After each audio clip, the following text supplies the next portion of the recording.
videos for the users of the Memory Craft 9850 or 9900 for a couple years now, since I received mine during the pandemic, and I found there was not a lot of information out there, and joined a Facebook group for the users of the machine and decided to post a video about getting started with embroidery. And it was well received. I went and looked back at it, and the production quality is cringeworthy. I seem to be whispering, the volume's terrible, but I decided that I would redo some of my original content. I hope you enjoy this redo of getting started with embroidery on the Memory Craft 9850. Hello and welcome. Let's get started embroidering with our Janome Memory Craft 9850. I believe these steps also work for the 9900. So I have my handy dandy notebook with my instructions on sort of a little checklist of things to do before you start embroidering. I'm following along in the instruction book that came with your machine. Hopefully you have one. Page 83 is the beginning of these instructions. If you need to reread them a couple of times after watching this or before, feel free to reference it. I am following these steps. So this unit is very heavy. It is recommended do not move your machine, carry your machine, or move it around with the unit attached. It puts a lot of stress on these connectors, and it's not advised. So on the menu of the machine, you can switch between sewing mode and embroidery mode by touching the icon with the two sewing machines on it. If you don't have your unit attached, when you change, it will tell you or ask if you still want to continue to embroidery mode without the unit attached. Okay.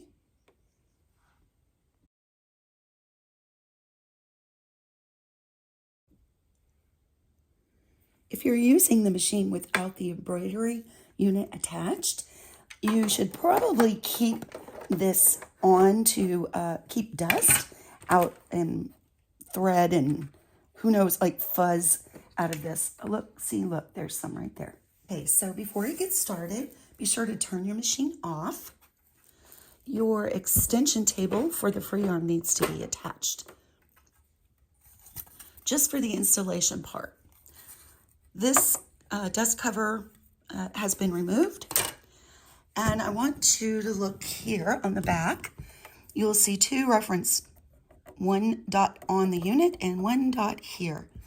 What you're going to do is line these up. If you line them up, you will hit that groove there. There we go. If it's too hard, you're not doing it right. It should slide on pretty easily. Press this button down. It pops open. Make sure nothing interferes with this. When it sticks out, you don't want anything interfering with this. So if you want to know how to detach it, first press this button here. Close that. And press this button here. You will get a warning. I should have turned off my machine before I did that demonstration. Next step, before we even start, we have a few things to change. Number one, we have to change the foot. And you're going to you need to locate this foot called the P foot. And you need to change your bobbin holder. You might use this opportunity to spin up some extra bobbins, because if you're in the middle of several thread change project, it is a pain to have to stop in the middle of it and rewind bobbins. So you're going to pop open the bobbin case cover needle plate, I should say. And you're going to take out the regular bobbin case. They sometimes call this the red dot one because it has a little red dot on it. And take this opportunity, give it a little clean, because if you're using thread or working with cotton or batting, you end up with a lot of fuzz in here. You can use this opportunity also to add a drop of this bobbin case cleaner. And we're going to drop it in this hole. One drop. There you go. Okay, locate the embroidery bobbin case with the yellow dot on it and install it in here. I'm going to come in closer. This part, if you don't get it right, it is scary. It's scary because your bobbin case will jump out. You might break a needle. It'll make a horrible noise and scare you half to death. And then you might ever want to do it again. But never fear. It's pretty forgiving. And you can always order more of these bobbin cases online. I order them as well. Occasionally, I have to have this little bobbin case stopper replaced if I have too many of those incidents, but it still seems to be in good shape. So I just make sure, and I press back and forth to make sure that little spring is engaged, because that's important. I'm going to attach, this is the regular needle plate that comes with your machine. You could also opt for the straight stitch plate. You see how it has these little holes? It helps if you're working with fabric that might tend to get bunched up in this larger hole. And you can see, like, mine is pretty, it's been through it. So, but it's totally optional.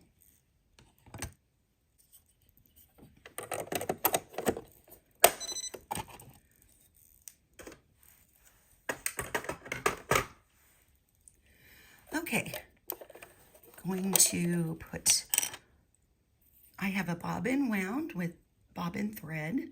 This is sulky bobbin thread. I try to buy it whenever it's on sale. Or sometimes I treat myself to pre-wound bobbins. All right, we're going to use, I find this needle the most all-purpose one. It is for embroidery. It is a 7511. It's a nice in-between weight. I can usually get by with that. Install that needle.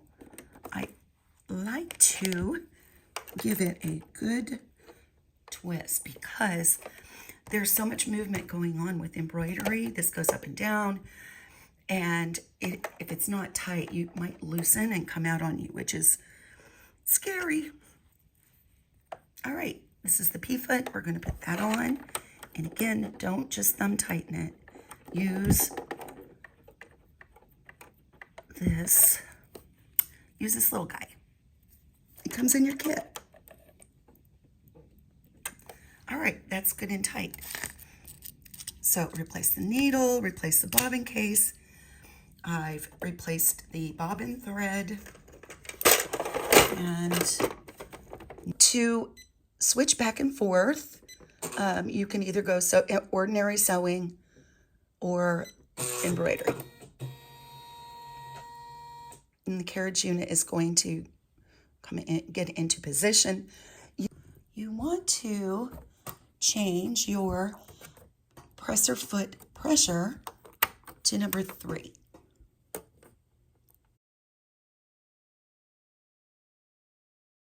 Feed dogs. There's a little switch right here. And then you're all set.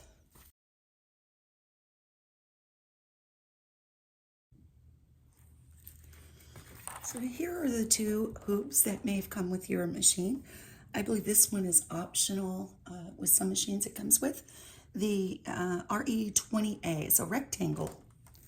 And this is the square. SQ14A. It is common when you are downloading designs from the internet and you run into problems loading it. There are about 25 different factors that one of them is off, your file won't load. And I have a whole other set of videos about troubleshooting that. But I will say one of the most common problems is if you measure the inside of your hoop, you may think that that is the actual embroidery area. But if you use the template that comes with it, you will find that area is a lot smaller. And if your design does not fit in this area, it won't load on your machine. So let's look at this on a ruler, 6 3/4 wide, 7 7/8. That is your area. If you buy a design that is smaller than that and it still doesn't show up, it might not be centered within that area, so that the design might fit in here, but the whole space of the file might not be centered. So that's also another thing. Anyway, we can get into a whole lot of troubleshooting on that, but just to let you know, this template comes in handy when you are doing multiple hoop designs, meaning you're doing a border and you have your guideline and you use this template to hoop your design and also line up your machine to make sure that your designs line up. So today, for demonstration purposes, we are going to do a built-in design because I think it's important when you're getting started to have success early and not be afraid to try new things, build up your confidence. So I'm just using some tearaway stabilizer. I buy this, I think I got this at Joann Fabrics on sale. Try to get it whenever it's on sale. Sometimes I use the kind on the roll. Honestly, it just depends on what's available. And we're going to do a built-in design right now that is on it's a 5x5 design. So I find it easier if I put this part hanging off the table. That way this part lays flat and it doesn't fight me. And then I have my inner stabilizer. I kind of skimped out here. I shouldn't have done that, but let's go it this way. Now, if I was going to what they call float, I would just hoop my stabilizer. Have that upside down.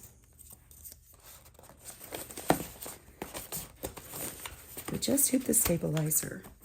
All right, and see, this is about as tight as you want it. I am notorious for not having my stabilizer tight enough or my material. So, okay, so these are my guidelines. This is important if you are placing a monogram or something that's maybe in the center of your design. Sometimes I cut things especially big, and just so I have some leeway, because I have on more than one occasion been off center, measured wrong, ruined the whole piece. Couldn't use the design. It's time to put it in the hoop. Make sure it's nice and loose. Again, put this side over the edge of the table so it'll lay flat. Okay, and we put our stabilizer in first. Incidentally, I like to leave my stabilizer in the hoop for a little bit before I hoop my fabric so that I don't have to fight with both layers. This one's already submitted. Okay, I thought it did. So there are guide marks on your hoop that you'll need to work with. I just kind of eyeball it. There's a little mark here. I just kind of eyeball that a little bit, but I'll really work on it more once I get this. Oops. These arrows here and here are supposed to touch. And see these little notches here? If I could find my template, I would use it, but I don't, so I have to use these.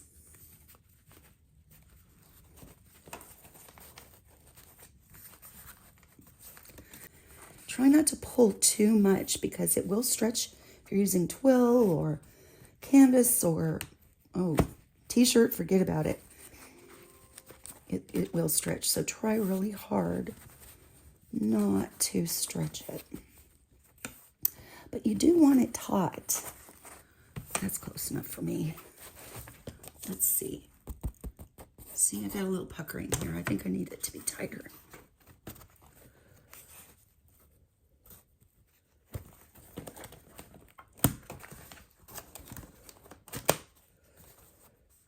Would help if I wasn't using canvas, just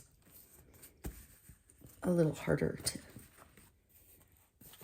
hoop because it's thicker.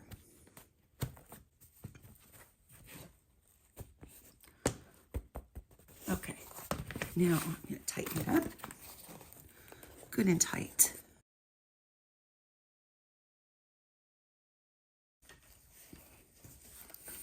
We have hooped our fabric. We're going to put it on the machine. See how this barely clears? If you lift on the back your presser foot lever, lift it up, and then you can clear that.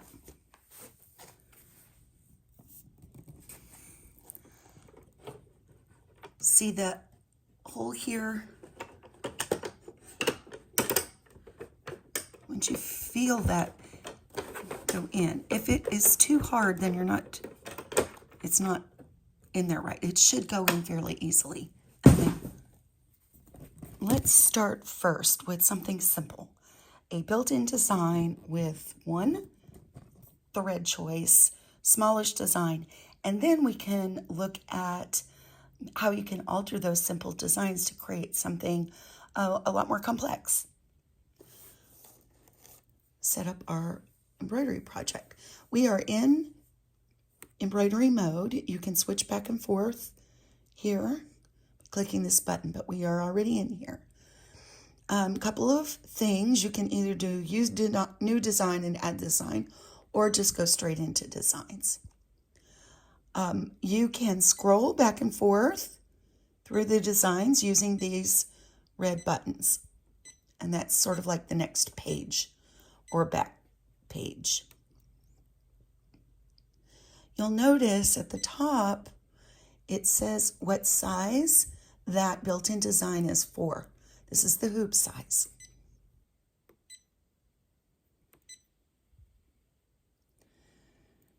Okay, let's do this one. I'm going to put it over here in this area. I might decide to fill in something else later. Okay.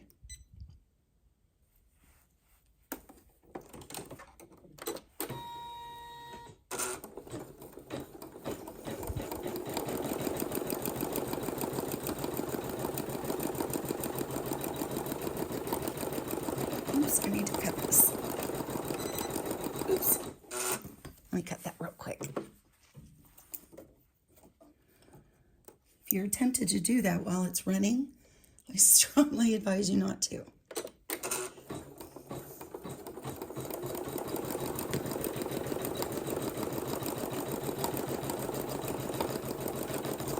If you look closely, you can see the stitch count.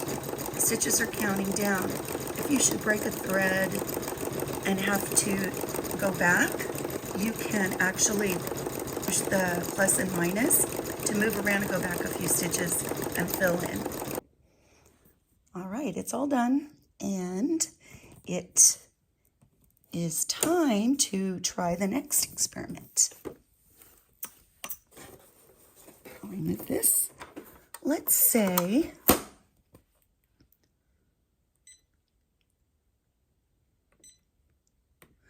going to erase it.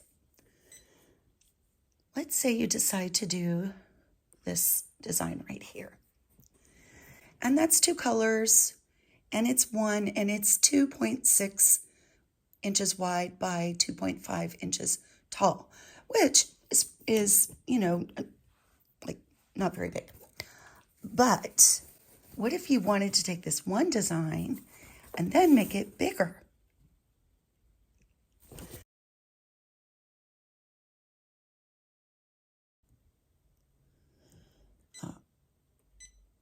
Okay, go into designs, find your design.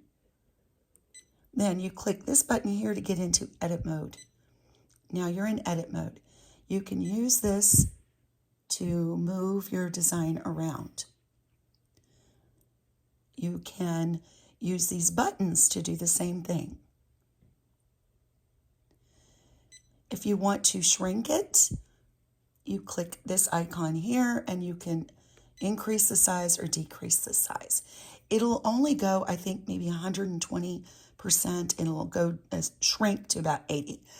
When you start going more than that, your stitch density changes, and the stitch density is important for the design, so they don't want you to change it too much.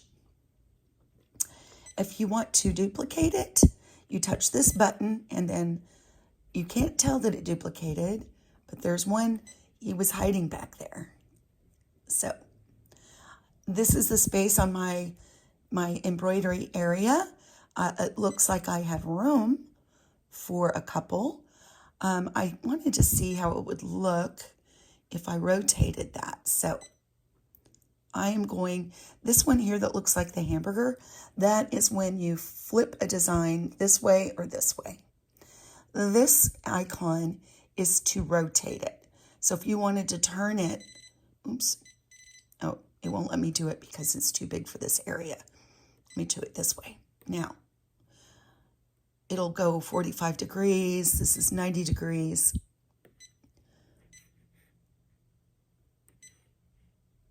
Let's say I wanted to rotate this one 45 degrees, 90 degrees.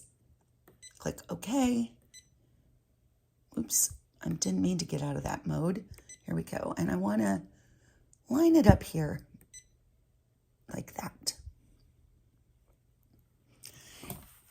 I could even get fancier. I think I could do, let's do 45 degrees this way. And we'll put this one, oops, this one 45 the other way.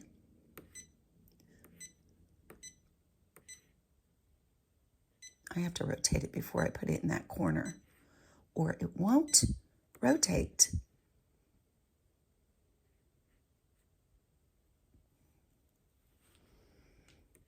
Okay, now I'm going to do duplicate, and then I'm going to flip it. Oh, it says, do you want to flip it this way? Yes.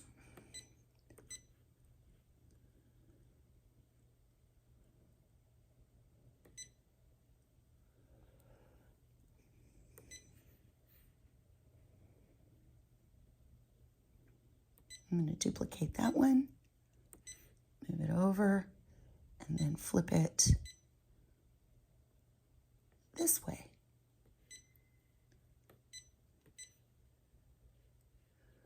Okay, so I've kind of filled it in here. See how these guys are touching? So what I've done is I've taken that one design, I duplicated it, I moved it around, and I came up with a completely different design. So now if I click OK, now it says I have 8 colors, but really I only have 2. So it's treating each of these designs as separate. What I want to do is I only want to change thread as once. So I'm going to go in here, and it'll do, see where it says 4 to 2, click OK, and now I'm down to 2 colors. So, okay, now it says ready to sew. There's a few things I need to do before we're actually going to push the button.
Okay, it is complete.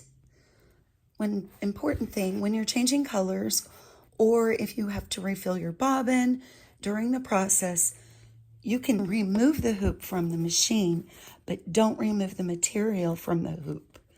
And you switch out your threads, redo your bobbin, just put it right back on in the exact same spot, and it'll pick up and go ahead and finish flawlessly.